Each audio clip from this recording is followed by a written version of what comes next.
Good to see everyone here. So, how are you doing today? Good. Everybody is doing good? Okay, that's a good sign. So, what are we here today to talk about? Who knows? Huh? Thoughts. You know, thoughts is the currency that you have to use. You create pure positive thoughts and you create heaven for yourself here and now. And you have negative thoughts, waste thoughts, useless thought, and you create hell for yourself now, here. You believe that? Thought is energy. Yeah? So, check yourself and see what kind of energy are you constantly creating within.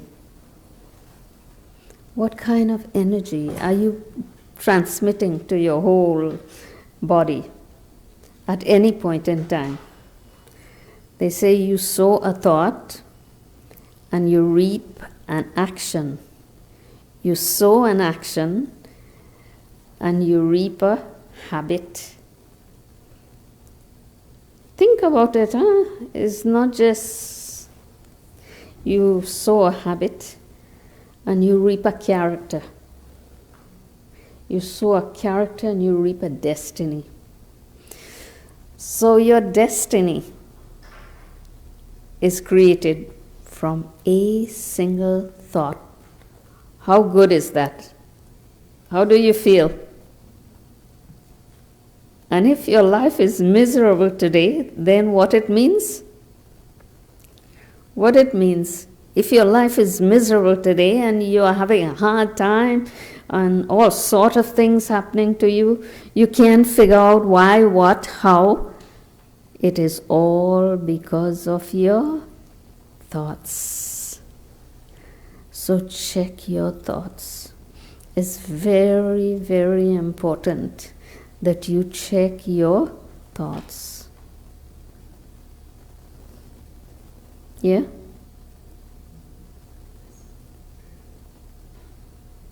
Most of the diseases today is caused because of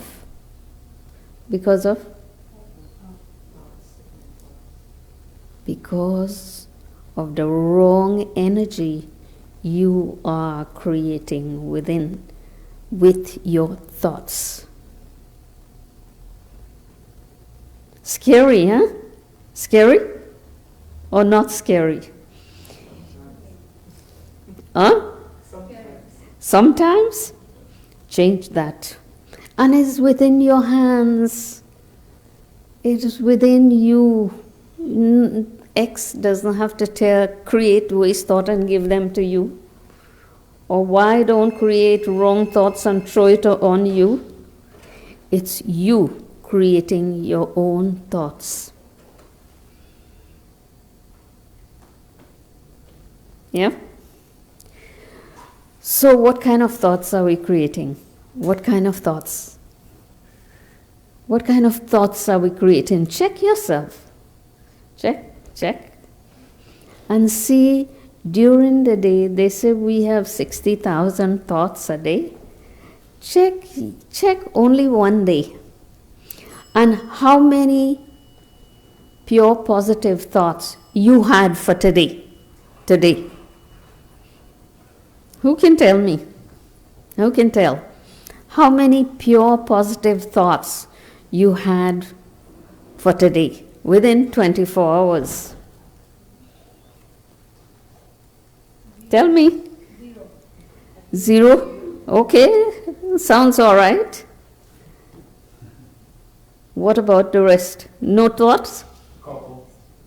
Couple? Okay, that's good. Good. You're on the right path. It's hard to tell the difference. How many? Hard to tell the difference. Hard to tell the difference? Yes, it's when you have it, it's hard to tell the difference if it's good or bad. Really? How many of you can tell whether thoughts are good or bad. Let's say, see, when your conscience bites you, those thoughts, and when you have thoughts where you feel happy, your conscience is happy, then that's a good thought. But sometimes some people kill their conscience. Yeah? When you're constantly doing wrong things, or having wrong thoughts, after some time your conscience says, forget this guy. No, useless, right? Because the conscience got tired talking to you without you listening. But anytime you want to check your conscience, not your head. Don't use your head to analyze. Check your conscience, and it will tell you whether you're on the right path or you're on the wrong. And you can do whatever you want. That conscience always knows what is right and what is wrong. And you can kill your conscience while living, but the day will come when the conscience would say, no more of this nonsense. I'm going to stand up. And do you know what would happen then? Your conscience will speak to you loud and clear. And then you can't deny it. Those are some of the people who commit suicide, and that is really scary. Isn't it? Oh, it's not scary? Yeah. Yes, I'll tell you a little story. Once there was a gentleman living in the vicinity, and he had committed a crime. Well, he was doing wrong all the time and getting away with it. And so once he committed a crime. He killed an old lady in the vicinity. So she had $500 with her tied around her waist, and nobody knew about it. But somehow he get to know about it. And this is a long time ago, so $500 was a lot of money then. And what he did is, he came in when it was beginning to get dark, and he fought with that lady. That lady she fought, but he finally killed her. And when he killed her, he went away, and he was living on a coconut tree so that nobody could find him. Yeah? Nobody could find him. So the police was looking for him for days, and then finally they found him. The dog would go around that tree and don't move. So when they look up, they saw him, they said, come down. So anyhow, forget all about that, the conscience. The thing is that, they usually don't hang anyone until they have accepted, that they have committed the crime, until they, show up. So what happened is, all along he's saying he did not commit the crime. But what happened is, the day of the funeral, the police brought him to the scene, and he was going around the room and everything, and he got to one spot where he put his foot down and wouldn't move it. So they wondered, well, what is wrong with him? So they moved him. So when they moved him, they saw what had happened in the struggle and fight. One of his button broke, and half was there. Good? So that half button,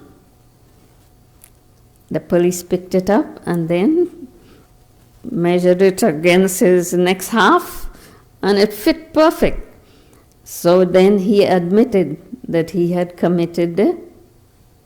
So he couldn't do anything else but accept. So this conscience tells you at each point in time what you are doing, whether it is right or wrong. Yeah? Now, when we have wrong thoughts, these thoughts generating negative energy within, because each thought is energy, right? So, when you have generated enough negative energy, what happens with the body?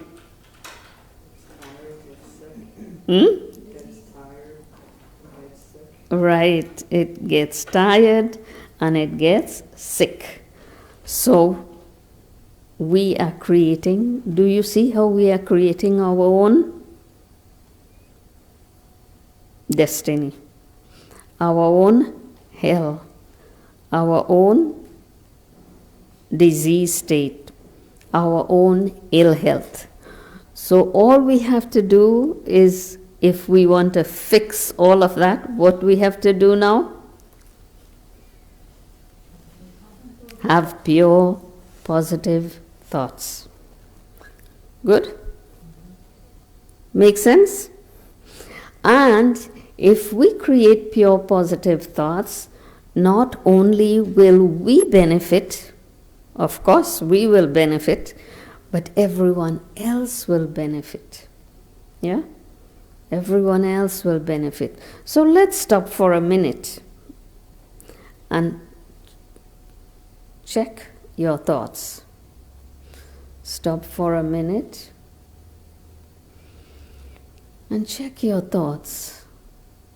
See, what kind of thoughts am I having?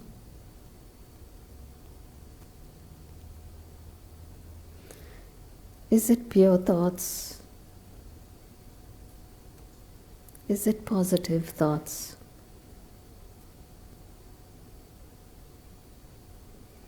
Is it thoughts of benefit for myself and for others?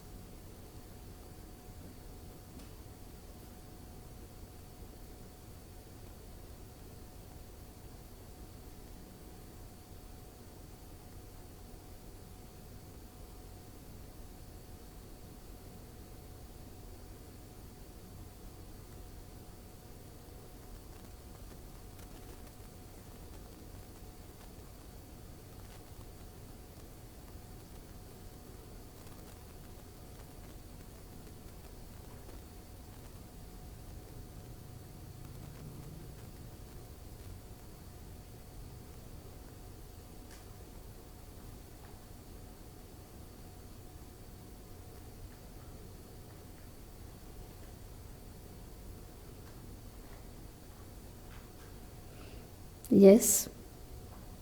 So, how was that? Did you create pure thoughts?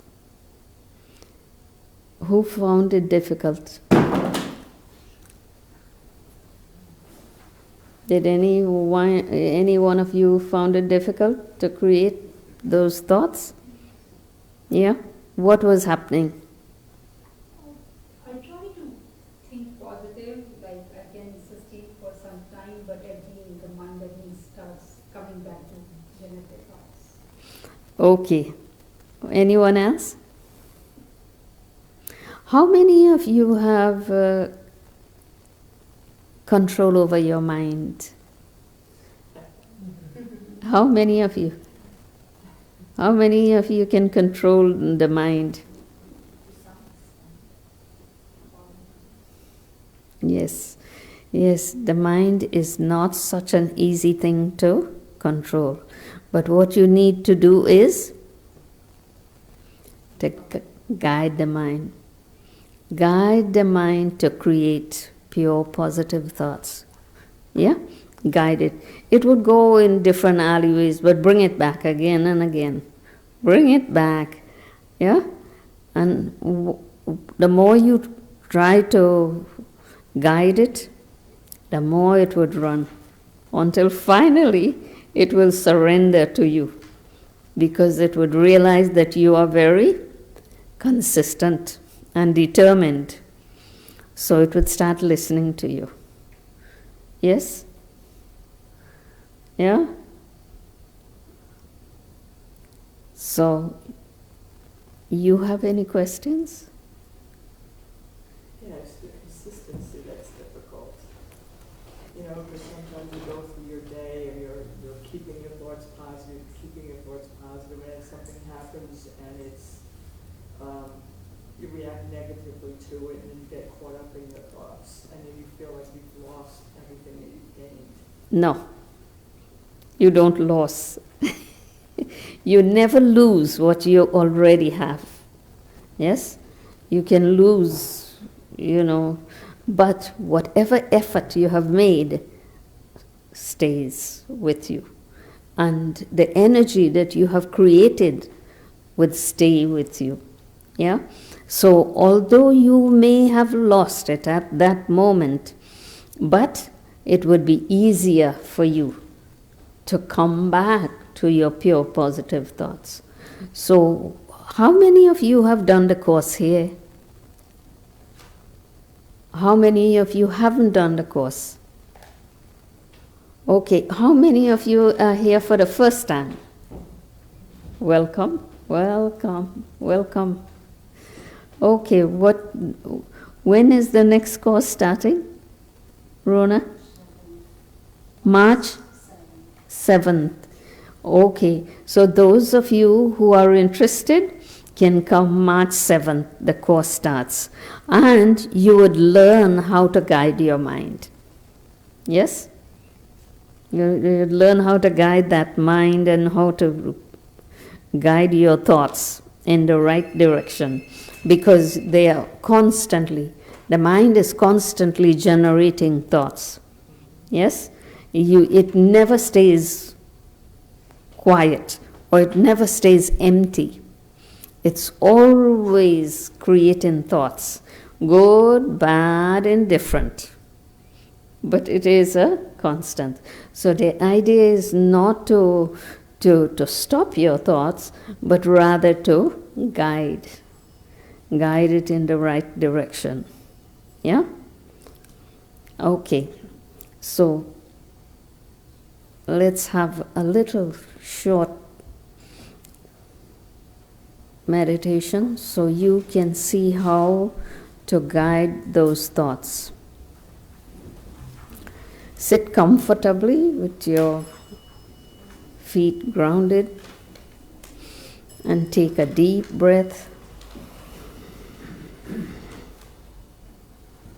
And as you exhale, just relax.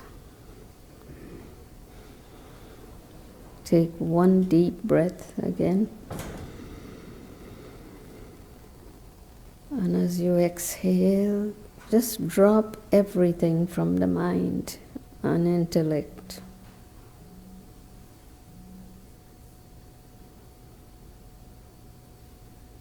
Take one more deep breath.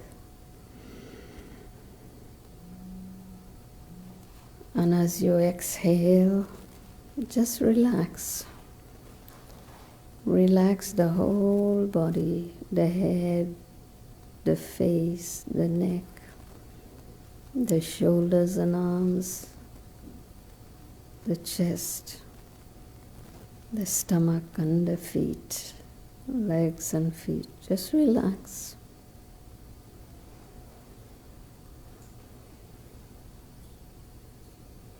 Take one more deep breath as you breathe in the energy of love, pure love.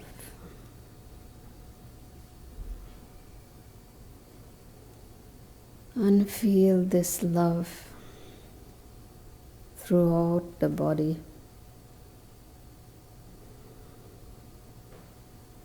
Feel this love in the head.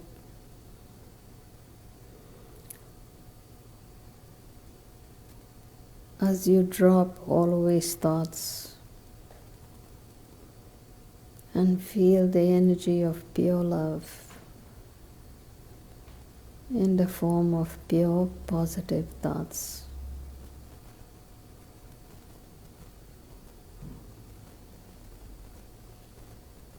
In the neck and shoulders, we keep a lot of negative energy in the form of stress. Just let it go. There's no need for it. And feel the neck and shoulders so relaxed.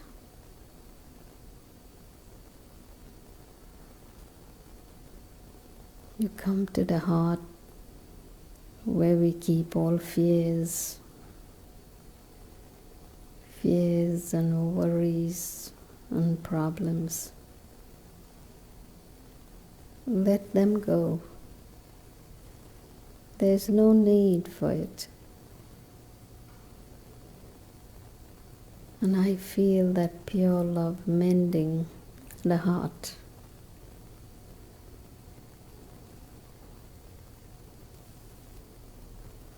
This love can charm the snake. It can tame the lion. It can melt the stone-like intellect.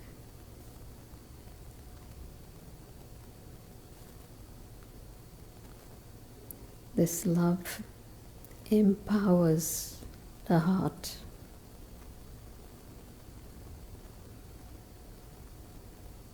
Come to the stomach, where we keep all animosities and hatred and jealousy and all the negative energy. Just let it go.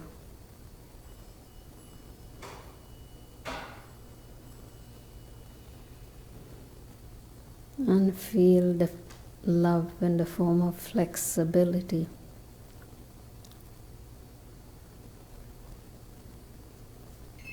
Going with the flow.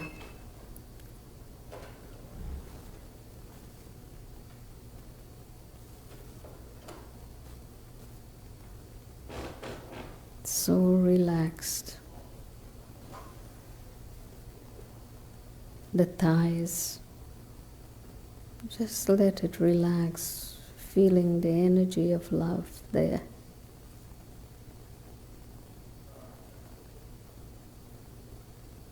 Feel the energy of love in the feet. And so there is the flow of pure, positive energy of love in the whole body.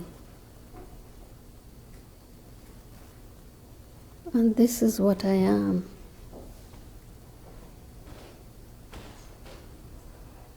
I am this pure energy, living, conscient being of light.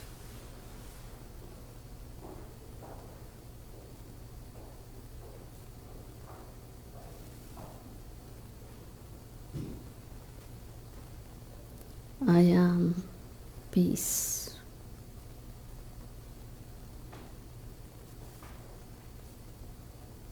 Peace is my original nature.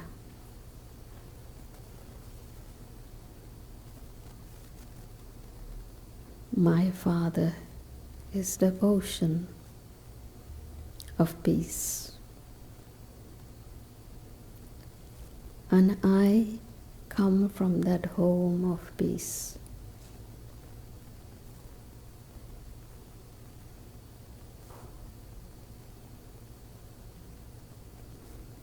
I have come here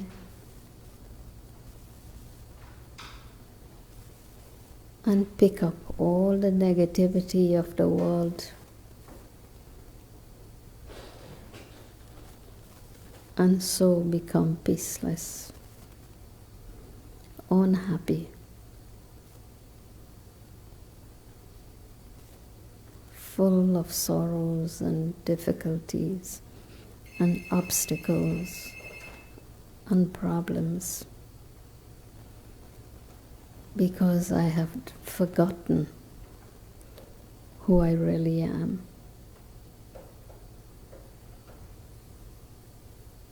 And now that I know who I am this being of peace, of love, of happiness, of powers.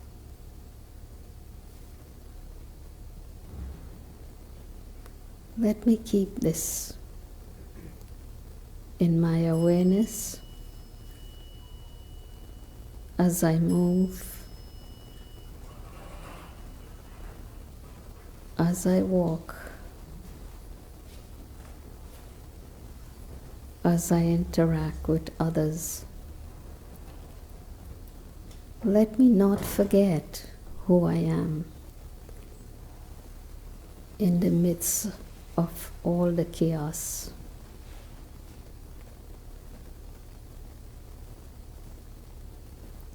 Om Shanti.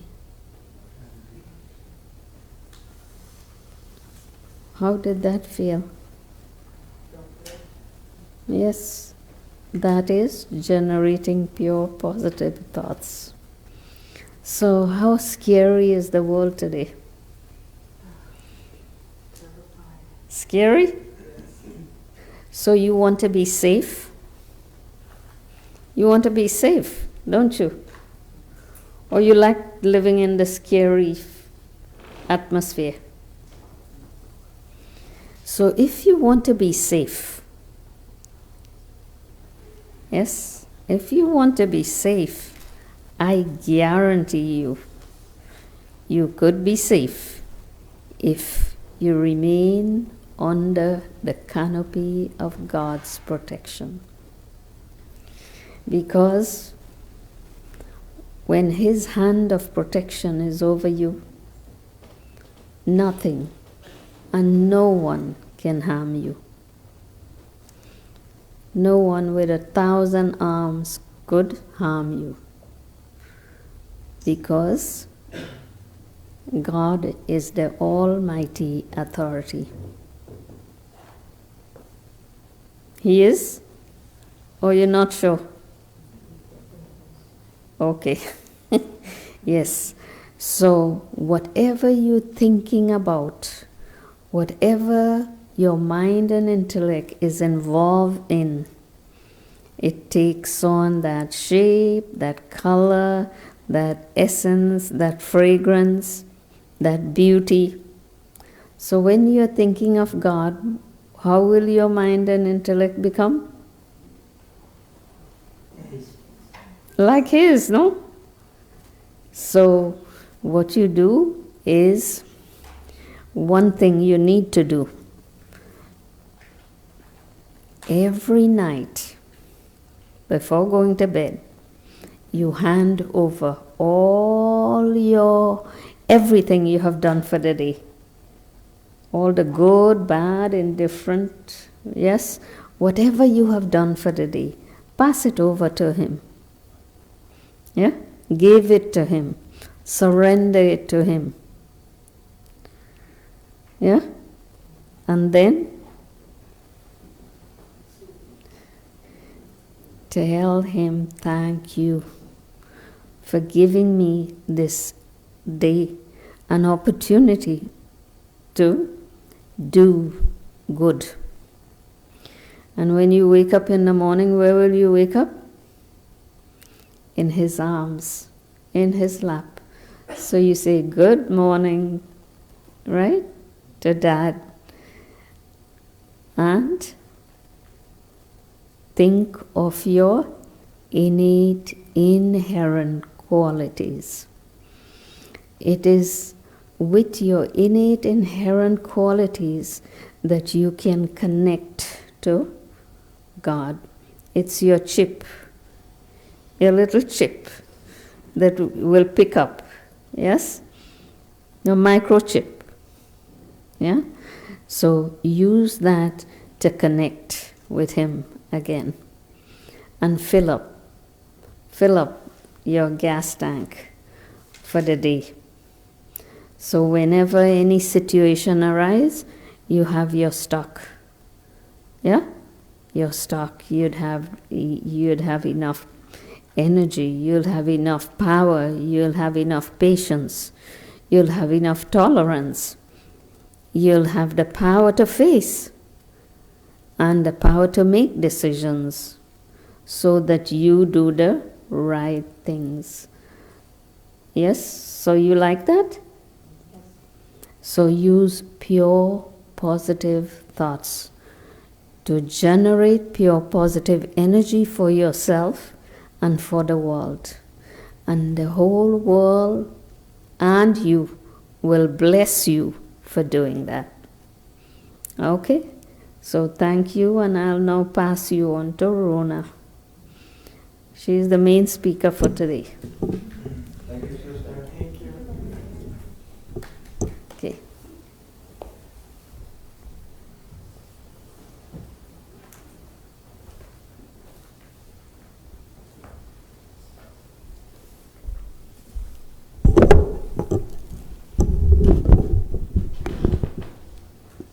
Good evening.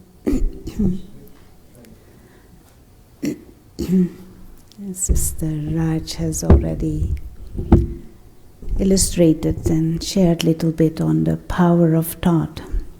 And if you have observed whilst she was talking, whilst the exercise was going on, to just grasp and catch the energy of thought and the power of your thought for negative or for positive.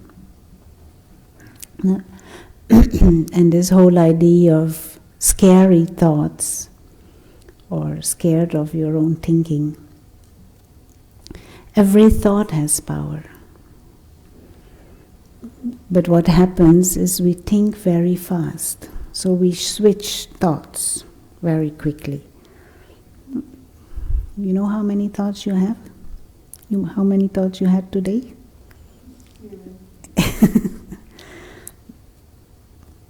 You have any idea? You didn't count? So many thoughts. And your thoughts are your mental energy. Your thoughts are your mental power. Now if the thoughts are steered in the right direction, that is useful. If it is steered in a useless direction or it spirals downwards, you are as if wasting your mental energy. You're wasting your power. And connected with your thoughts are your feelings. Connected with your thoughts are your emotions. Connected with your thoughts are your attitude. Connected with your thought is your vision. Connected with your thoughts is your behavior. Connected with your thoughts is the way you react and act in situations. So your thoughts are seeds. Now, if they are scary, then you can imagine what comes out of those seeds. If they are wise seeds, if they are loving seeds, then that is what comes out of those seeds. No, but the two angles I wanted to take tonight, because there are many angles on how to talk about the power of thoughts, how to research or explore the power of your own mind. But there are two angles in the context of scary thoughts wanted to take. One is, what is useful to understand is situations happen. All kinds of situations going on all the time. But how do I interpret those situations? That is one angle of understanding the dynamics of your own mind. And I wanted to tell a story to illustrate this. You like stories? Most people like stories. So this is a story of a holy man who comes to a village. This is a context in India. the holy man comes to the village and he wants to spend the night. He's on a journey. And the villagers, they want to hear from him. And some holy man comes to visit, so they want his opinion on certain things. They want him to share certain things. But it is his day of silence. So he cannot speak, so what to do? And then in the village there is a man who says he can do sign language.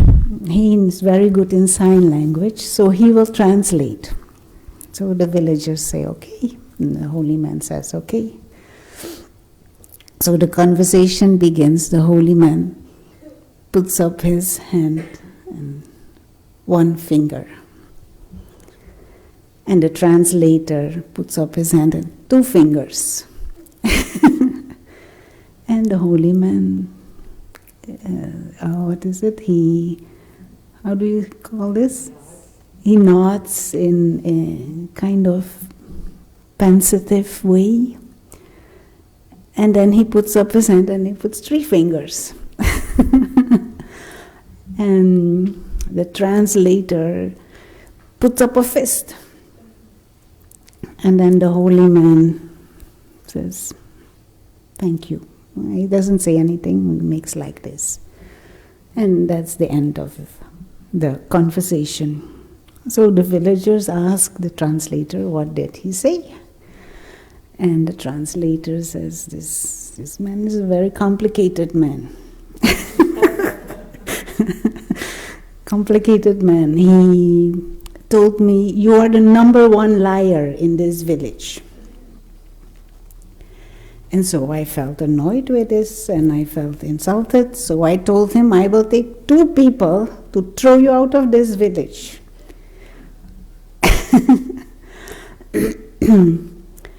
And he said back to me, today you told 3 lies.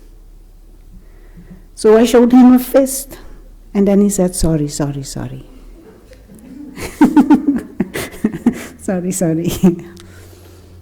Okay, so that was the day went, night went. And so the next day the holy man prepares to leave. But that is not his silence day, so the villagers come and ask him, we heard already what the conversation was about, but can you tell us also what it was about? So the holy man says, this translator you have is an extraordinary man. He's a very good man and a very wise man you have in your village. I told him God is one.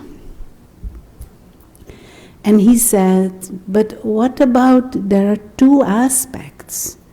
There is the manifest and the unmanifest. And that was a new thing for me. This gave me new insights. So I reflected on it and I told him, but what about, there is the aspect of creation, there's the aspect of this sustenance, there's the aspect of destruction. And he said to me, yes, all those 3 are there, but 3 are one.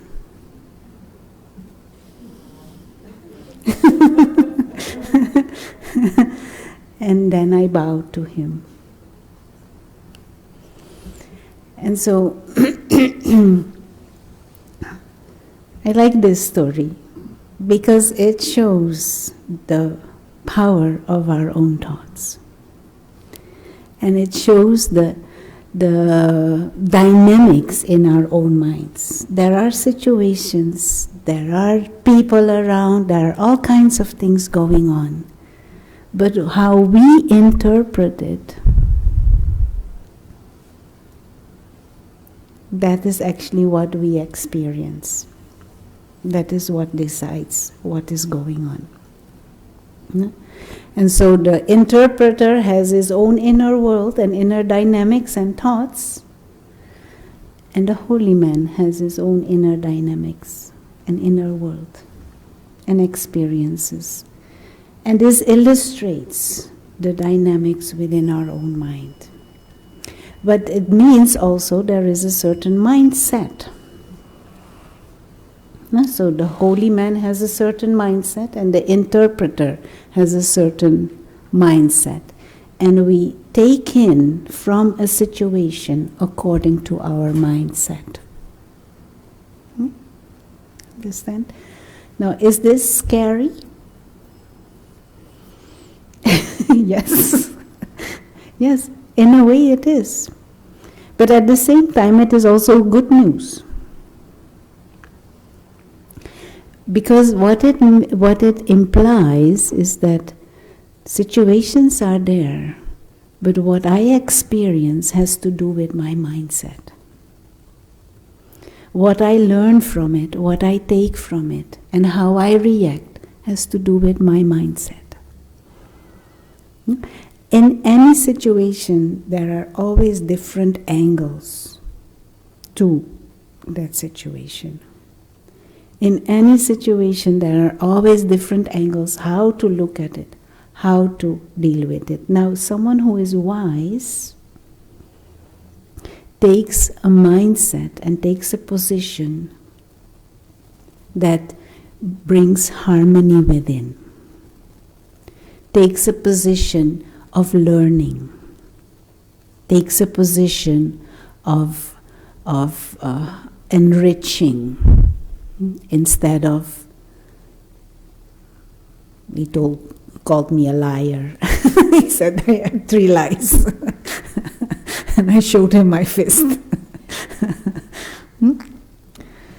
And this is very useful to understand for us.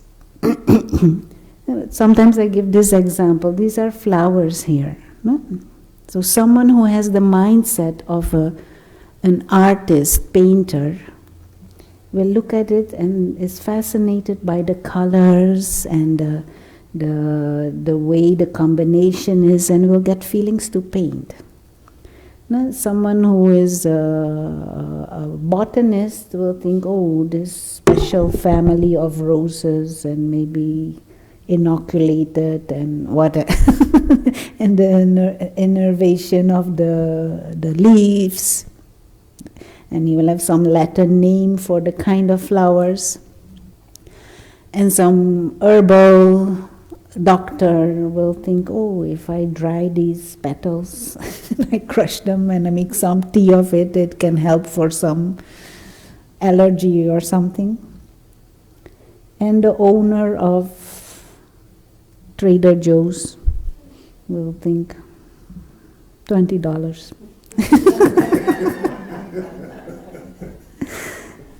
Same thing, but different mindsets, different perspective, different thoughts, different feelings, but same situation.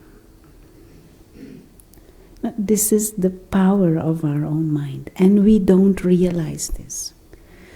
So how we approach a person, how we approach a situation, how we approach life, how we approach self, and our experience from it has almost 100% to do with our mindset and our perspective on it. This is the power of your thought, the power of your own mind. Now, having said all this, we are many times not in the mindset that creates harmony. We are many times not necessarily in the mindset where we are learning and feeling empowered by situations. True or not true? Mostly we are just in the survival mode. Mostly we are just in the survival mode.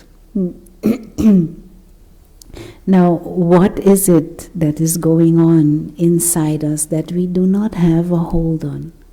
Now, Sister Raj was sharing, learning to guide your thoughts, learning to guide your thoughts into a right mode, into the right direction.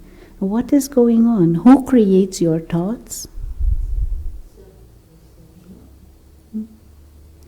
But still, we many times don't have the feeling that it is in our control. Even though we know we created, we feel it just kind of pops up. And it keeps on popping. Even throughout the night, if I want to sleep, still it continues to pop and to pop and to pop. And many times, thoughts that I do not necessarily want. So it means there are deeper triggers that as if push our mind into a certain direction.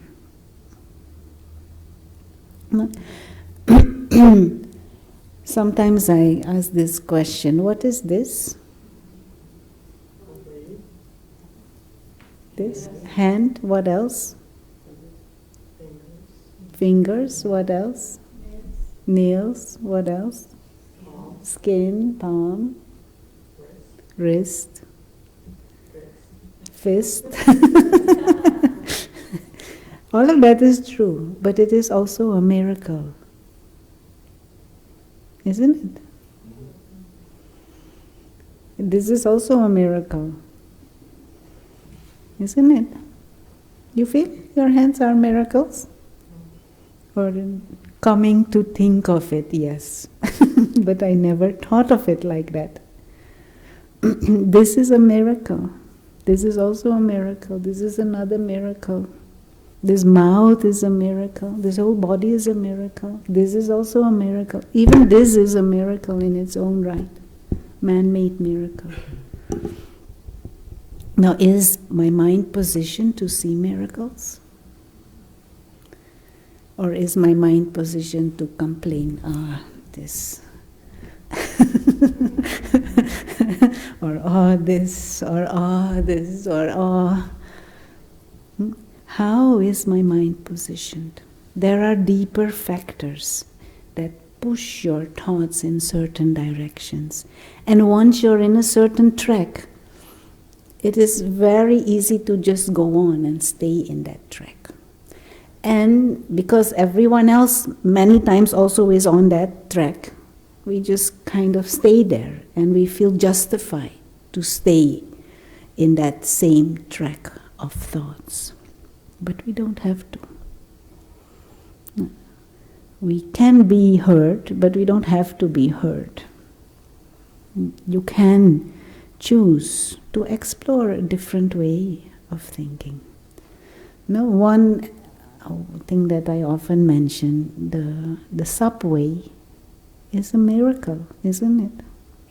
So next time you sit in the subway, you say, wow, isn't it?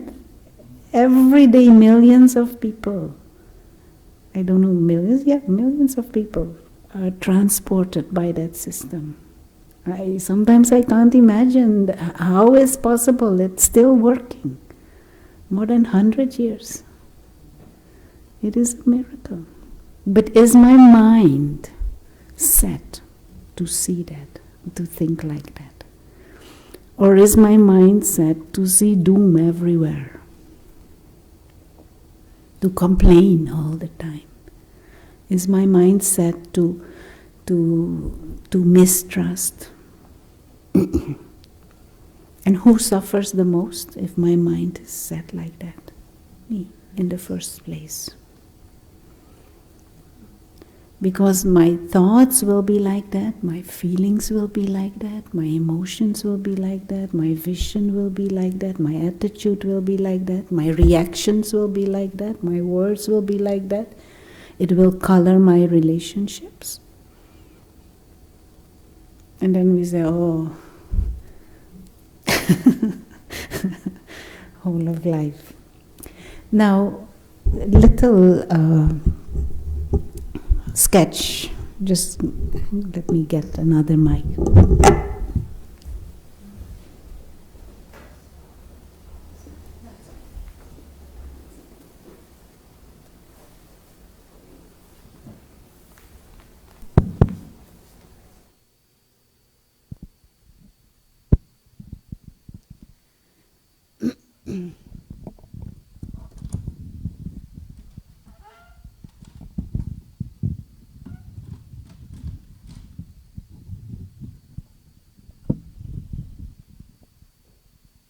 just to try and understand a little bit how our relationship with life and how we position ourselves in life and how we might position ourselves in a way that creates a more positive mindset.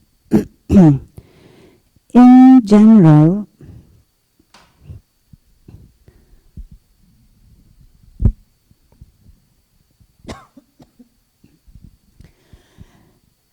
if this is a person,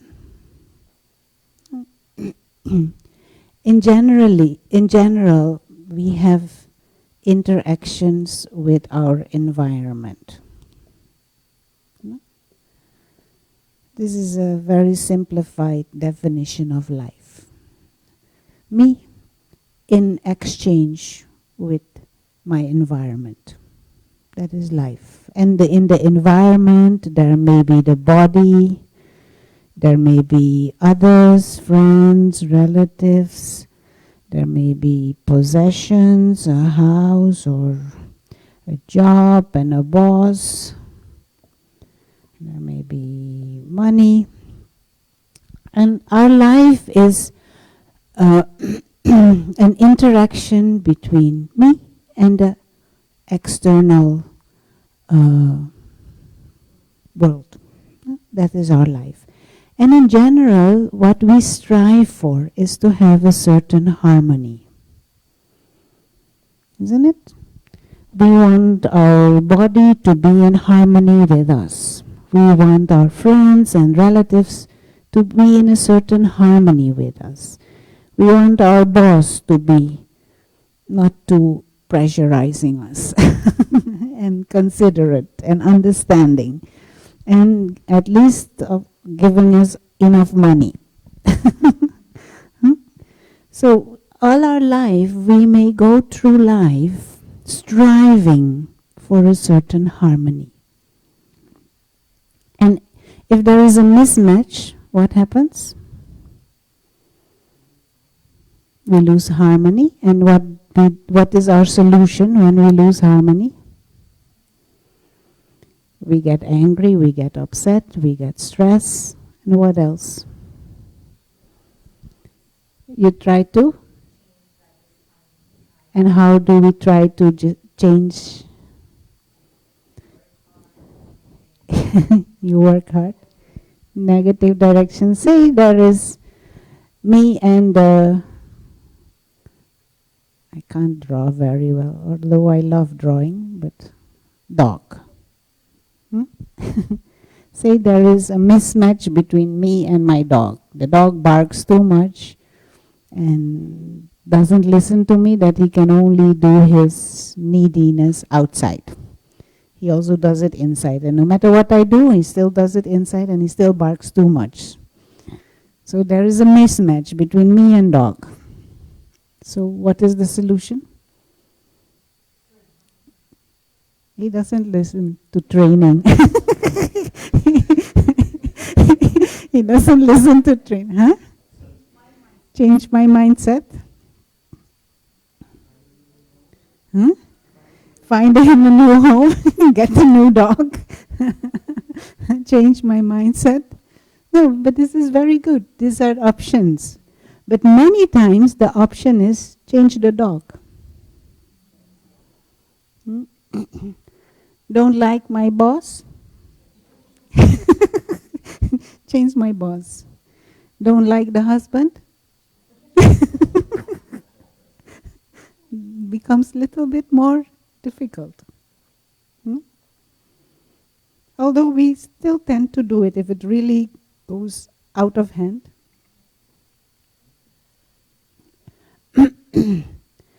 Many times our attitude is we try and change the external. But we can also try and see, is there something that I can change? So this mismatch, what is going on there? What is this mismatch?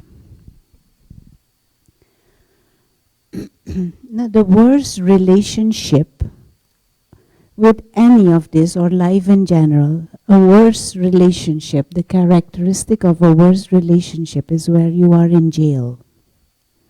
And what is the definition of jail? That you're not free. That you're not free to be. That you're not free to be peaceful. That you're not free to be happy. That you're not free to be loving. That you're not free to be who you are innately. So there is an external prison or jail, but there is also a more invisible kind of jail or bondage. And what has happened in this situation, if there is a mismatch and we say they are not good, dog is stubborn, doesn't learn.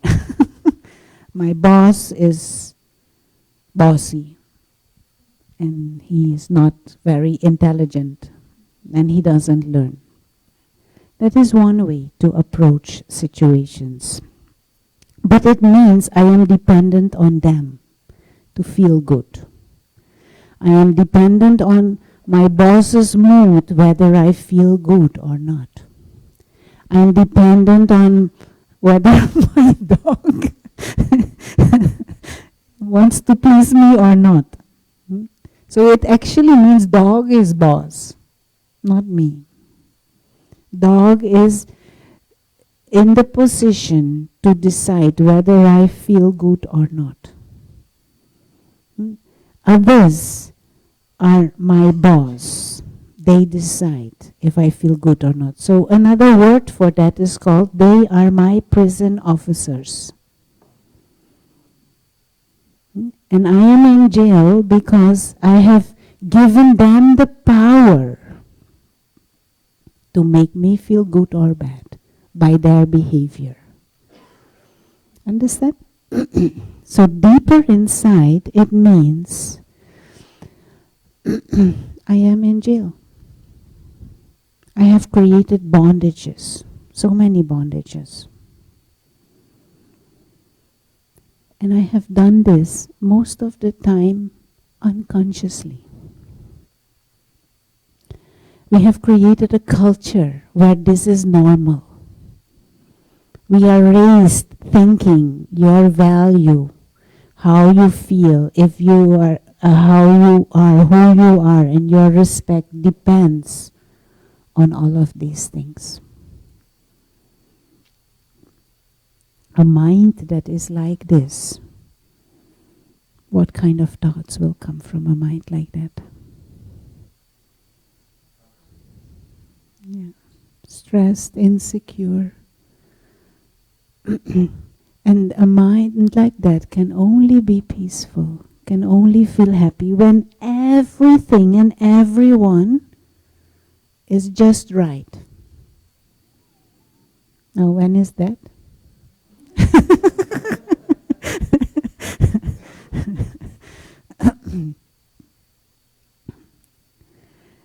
Now, the other option is, maybe I can change.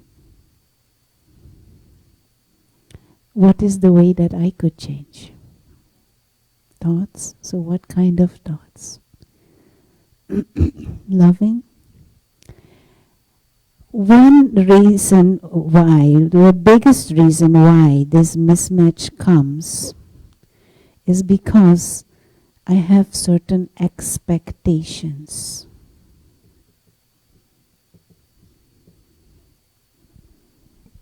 And when those expectations are not met, I am disappointed. When those expectations are not fulfilled, I am disillusioned.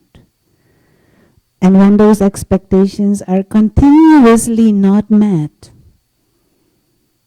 I get depressed.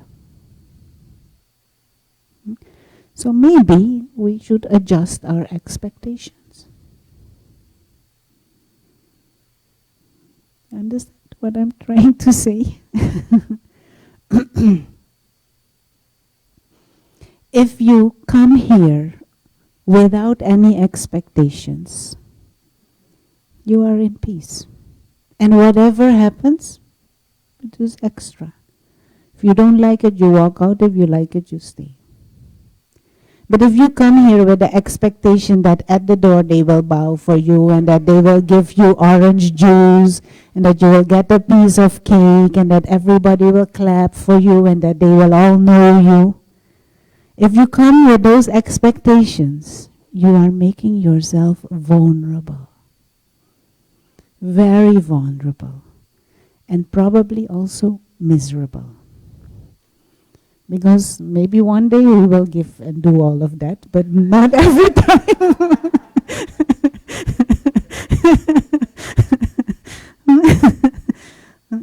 You understand what I'm trying to say? Now, many times in relationship is a big area where this happens. We enter into relationships with little or no expectations. Or we have expectations, but we have patience.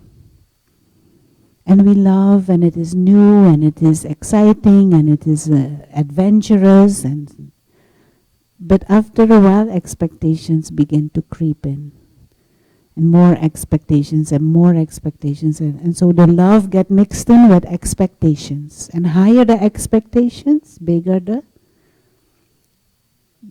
disappointment and the disillusion. And then people who love, they end up hating. They end up in jail. And not because we are bad, but because we are not wise about these dynamics. We are not wise about the dynamics in our own mind and how we set ourselves up for disappointment and disillusion and misery.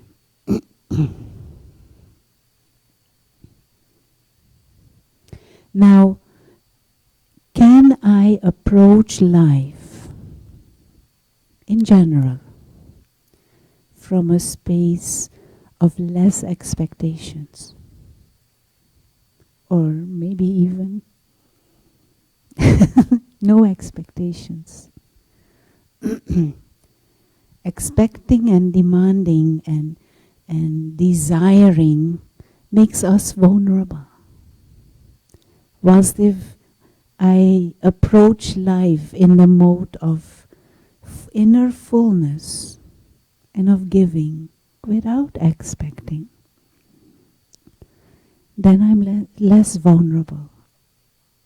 And then everything becomes like a curious newness. Somebody doesn't smile.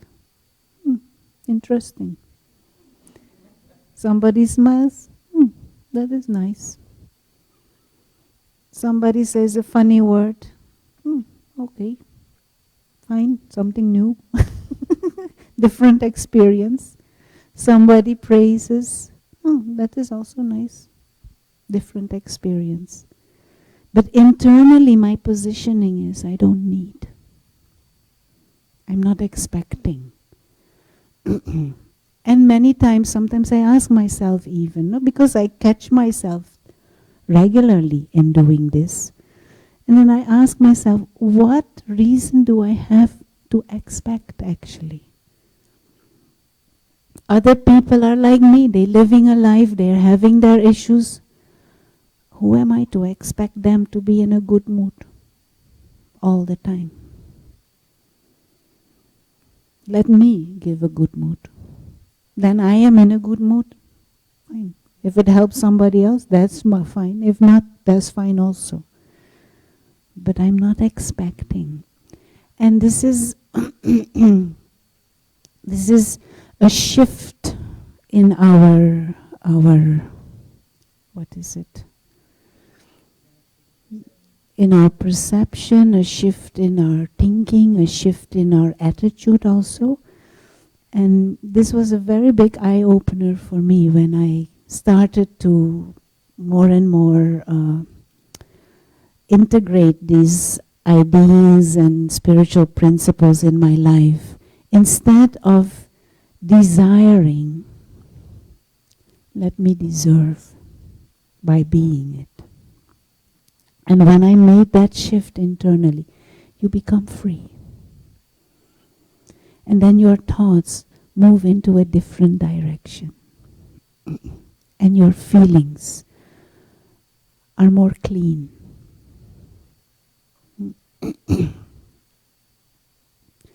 Does it make sense? Because once those thoughts are in that spiral of expectations and wanting and needing and desiring and demanding, it is like a downward spiral. And I'm setting myself up for hurt, for misery, and for pain.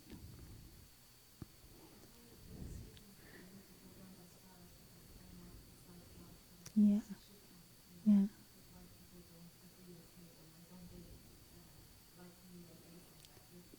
Yeah, yeah, exactly. And why should I be expecting that others agree with me? They are a different person, they have their own thoughts, they have their own experiences, they have their own background. Doesn't mean I have to hate them, but they don't have to agree with me.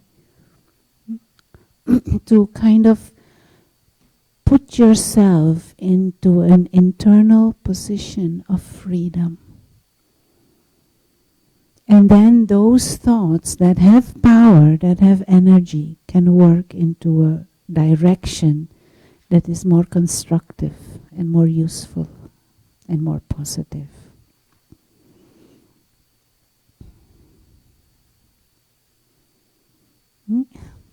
You want to say anything or ask anything?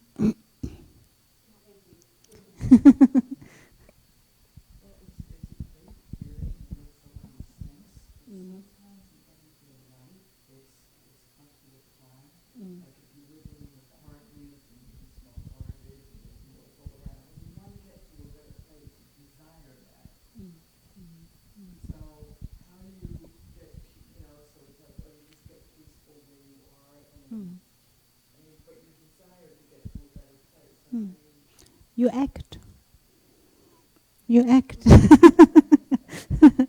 No, it doesn't mean that we just sit and say Om, Om, Om all the time and you don't do anything. We act. But you act from a space of empowerment and enrichment. You act from a space of internal, from a space of learning instead of a space of complaining. You act from a space of empowerment instead of from a space of disempowerment. And there is a story. You like stories? I really like stories. There is a story of I don't know how you pronounce it in English.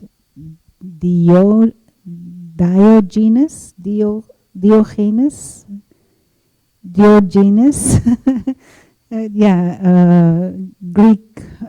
Greek philosopher, had a friend who was a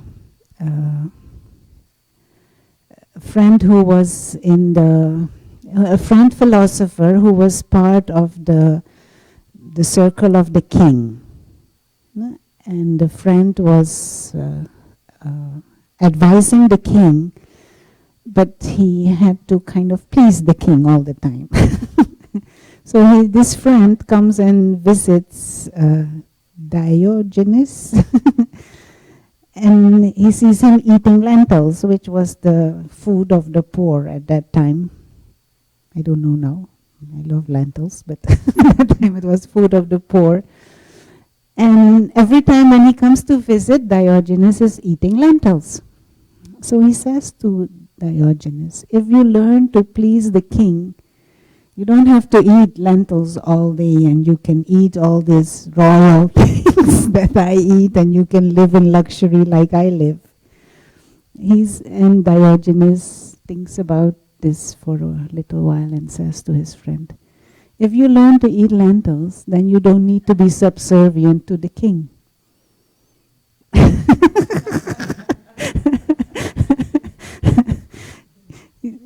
So, what I'm trying to say, sometimes we compromise our principles because we want certain things or we desire certain things, but we lose our internal freedom. Can we be content with what is right here? And many times there is another saying, life, when people are in a superficial state of consciousness, life is what happens to you when you are busy, occupied with the past or complaining about the past or worrying about the future. No, whilst what is right in front of us, can we be content with what is right there? And this saying, we should, rather than desiring, we should deserve, has to do with that. To make myself deserving of something bigger, something better, something higher, I should first be content with what is right here, right now, in front of me at this moment. Life is like that. Whatever life brings to you at this moment, can you deal with that in an elegant way, in a royal way, in a contented way? Then life can as if trust you and give you something more. But if I'm sitting here now and not doing anything and desiring there, then life says, you can't even manage what right here now. Start being happy with lentils, then I can give you something more. Does it make sense? And these are dynamics of life that is useful to know and to understand and to grasp. Yeah. And if we look around us at this moment in time, I'm fascinated by New York City. I've been here just 3 years or so. It is amazing how many millions of people will live like this on top of each other, and it just works every day. Okay, there is trash on the street, and some streets don't smell too nice, and some people, and whatever. And of course there are negative aspects to the whole dynamics. But there are so many things that just work. And it works every time again. Can I learn at least to appreciate whatever life does bring me right now? Or am I all the time longing for that one thing that is not there? And I can still take actions to get that one thing. But I should not ignore everything else that life is giving me right now. I was saying, no, this is a miracle. This is a miracle. Every morning it just works. Eyes open and you can see. And you can hear and you move your mouth and some noise comes out. It just works. And we don't do anything for it. Sometimes we do a lot to actually undermine the health of it. But like the subway system, I haven't done anything to contribute to that system that makes it work. And it just works. You get on a bus, you get on whatever, a plane, it just works. I haven't contributed anything to that genius behind that. At least I can appreciate. Even the sun, it comes up every day. One day it didn't. Every day. Am I appreciative? That mindset. And that doesn't mean that there aren't things that could be better, that could be different, that are not right. Of course. But if I fill my mind with that, how will I feel? And how will I act and react with others? It will not help me nor anybody else. So let me also see and appreciate what is there that is a gift. So if we're in this spiral, it is my own thinking. If we're in this spiral, it is my own thinking.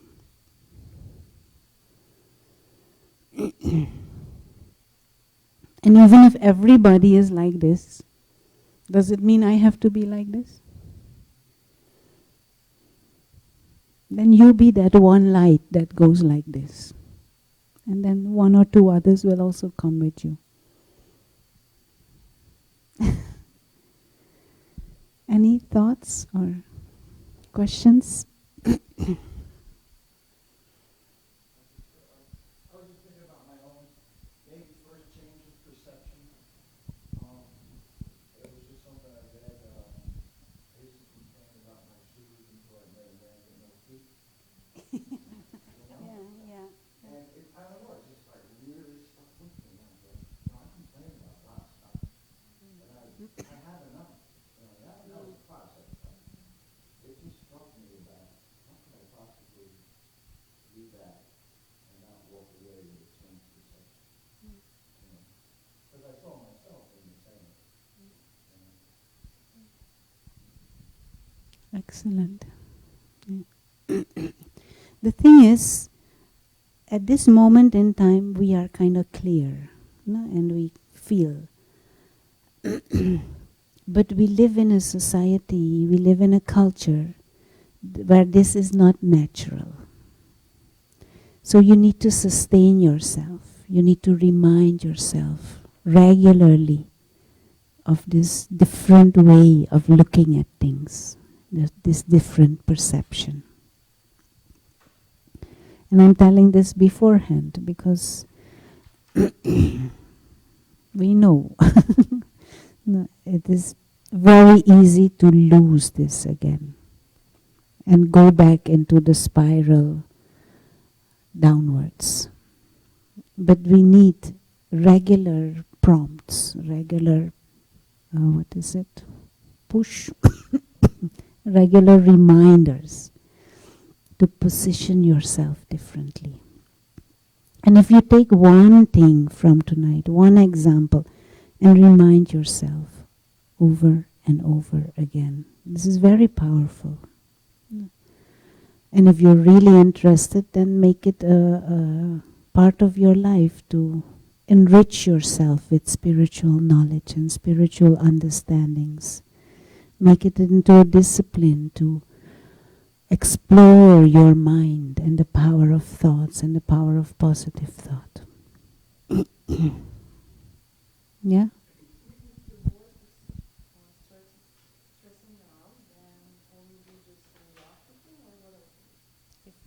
If my boss is stressed, at least diminish my expectation.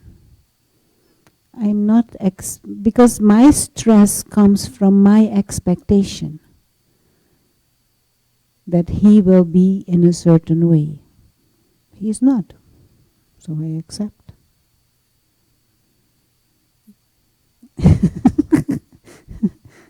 I accept he is how he is.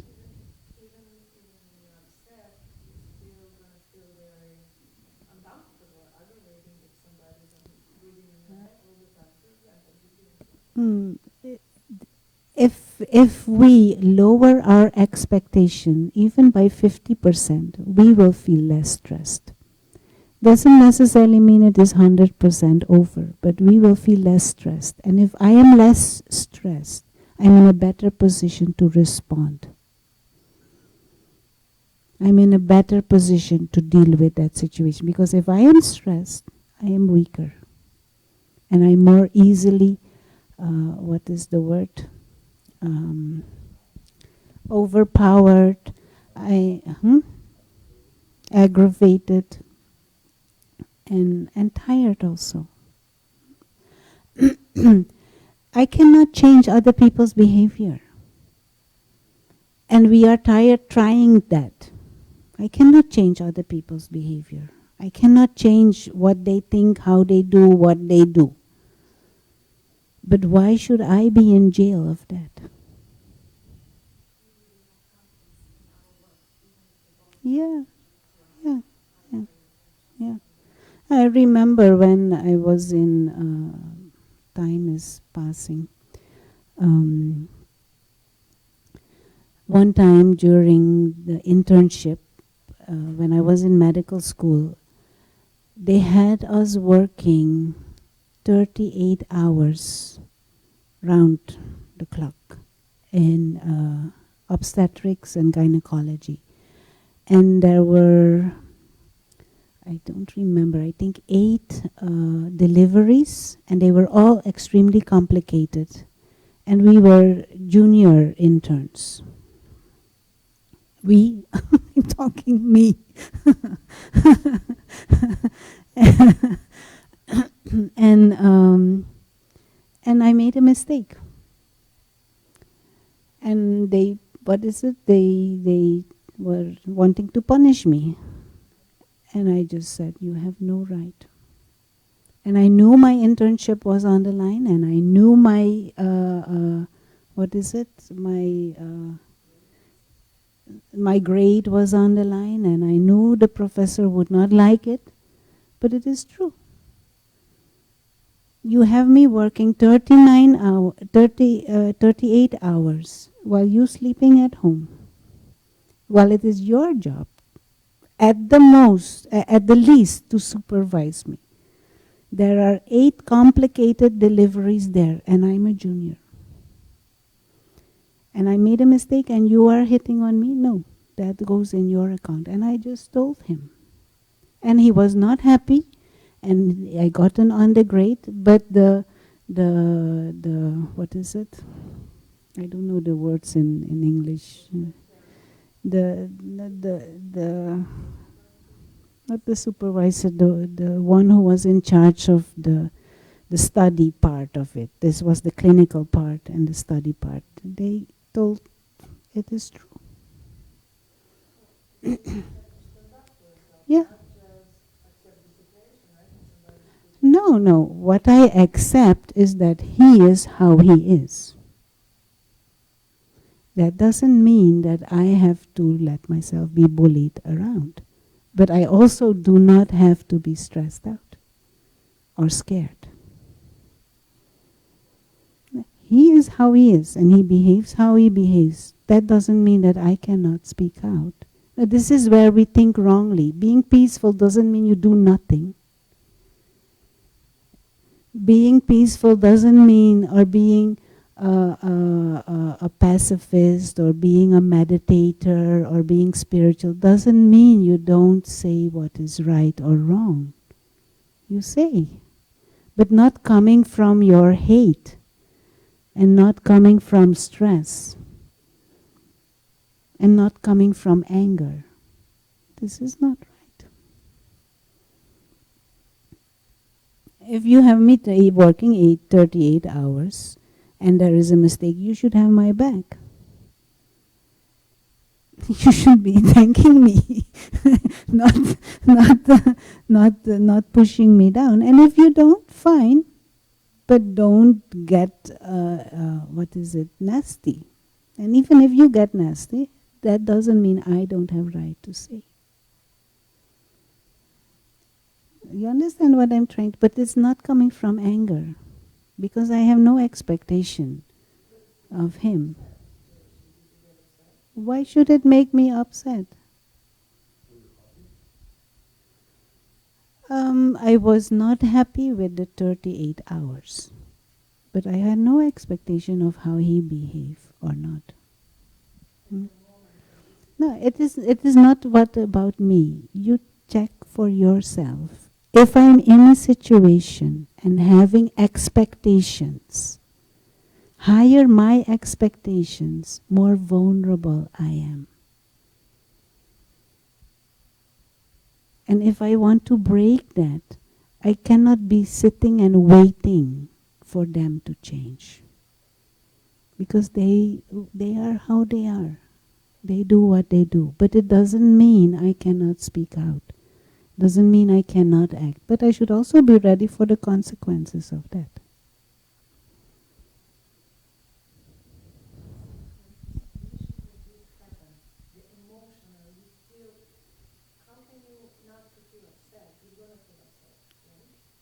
If I have expectations, I will be. If someone across the street there starts screaming funny things, will it bother you? Will it bother you? Someone across the no. But someone sitting next to you say that? Yes. Why? Because your expectations are different.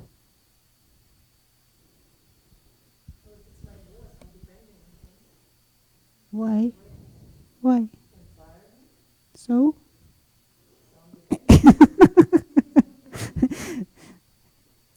We're coming back to here.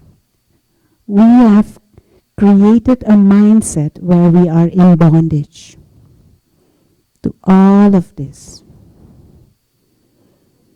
We can stay in that and we can justify that and we can feel that is very natural, but then we are vulnerable.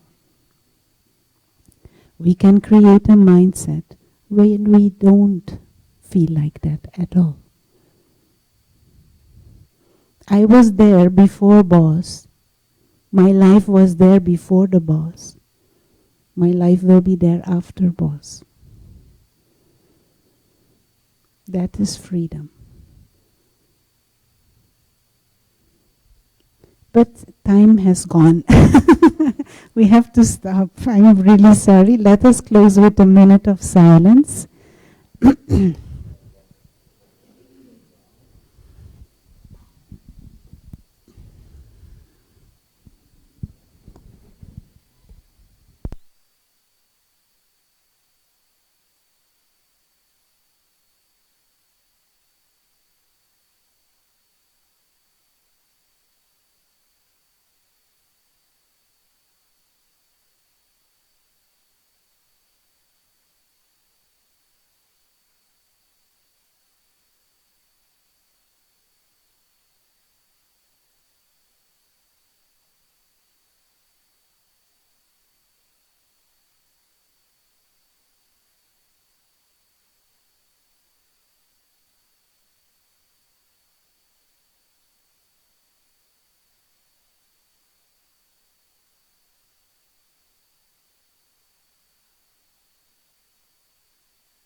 Thank you. Those who are here for the first time, if you have interest, you can put your name in the iPad to join the mailing list and you will get the programs. And Anna will show you. And also there is, maybe you did not expect, but we do have a little sweet for all of you. Okay, have a good evening.